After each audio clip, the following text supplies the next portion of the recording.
Growing concerns in Israel that the president may be wavering in his commitment to prevent Iran from getting a nuclear bomb as he pursues a diplomatic option with Iran's new president. These concerns top the agenda at the White House today. There's a meeting happening between President Obama and Israeli President or Prime Minister Bibi Netanyahu. The prime minister is expected to warn the president that Iran's new charm offensive is just a ploy, as that the United States should not be fooled by this. But speaking last hour and happening now, Aaron David Miller, a diplomat with vast Mideast experience, says the U.S. still has Israel's back, even as the stakes get higher. No betrayal of Israel on this one, no sacrificing Israeli interests on the altar of American expediency. Either this president gets it right, or we all consider the alternative, which is the use of military force. Michael Hanlon is a senior fellow on foreign policy studies at the Brookings Institution. Michael, nice to see you again. Likewise. We're waiting to get the tape play out that we get from these two world leaders, and we'll hear a little bit about their conversation that they're having today. What is at stake here? Well, I agree with Mr. Miller's main point. I don't see any reason to think that President Obama is somehow wavering in his commitment to make sure Iran doesn't get the bomb. And I think quite clearly what he's trying to do is see if there is a way to test the sincerity of President Rouhani. Bibi Netanyahu has to be a little bit careful here. I understand his skepticism, and that's a reasonable thing to voice.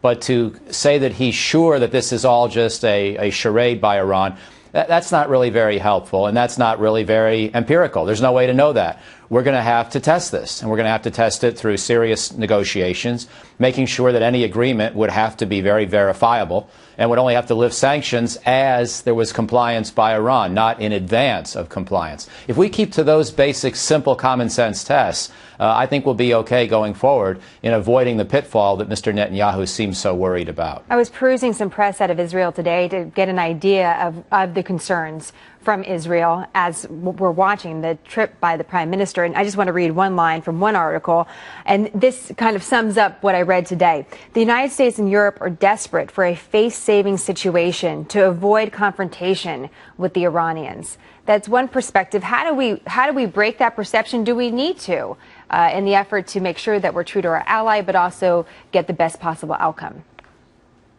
Well, I think you've done a great job of sort of highlighting the Israeli worry, anxiety, and maybe even to some extent paranoia. Although if I were Israeli, I'd probably have similar concerns. But the bottom line is that any agreement is going to have to stand the test of logic and verifiability. So, for example, if Iran had to give up 3/4 of its centrifuges and promise not to enrich uranium above a certain level and have inspectors on the ground to verify that, and then give up some of the uranium it's already enriched, and then we gradually lift sanctions, that's a pretty reasonable kind of proposition. That's the kind of deal we can begin to discuss. So it's got to involve real restraints and reductions in Iranian capability with enrichment and with their actual stocks of enriched uranium, and only then do sanctions get lifted. I think if we think of it in those terms, we can make sure we don't get lulled or lured into something that would be a mistake. It's interesting, as you're talking, I'm getting some of the headlines out of the meeting between the prime minister and the president.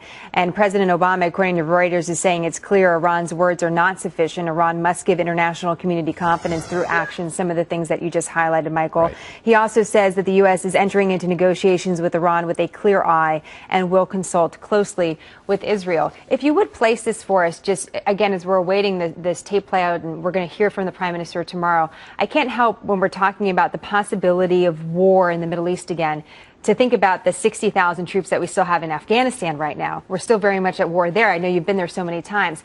But how would you place this one debate, what happens with Iran this year, 2013, in its importance and priority to our national security?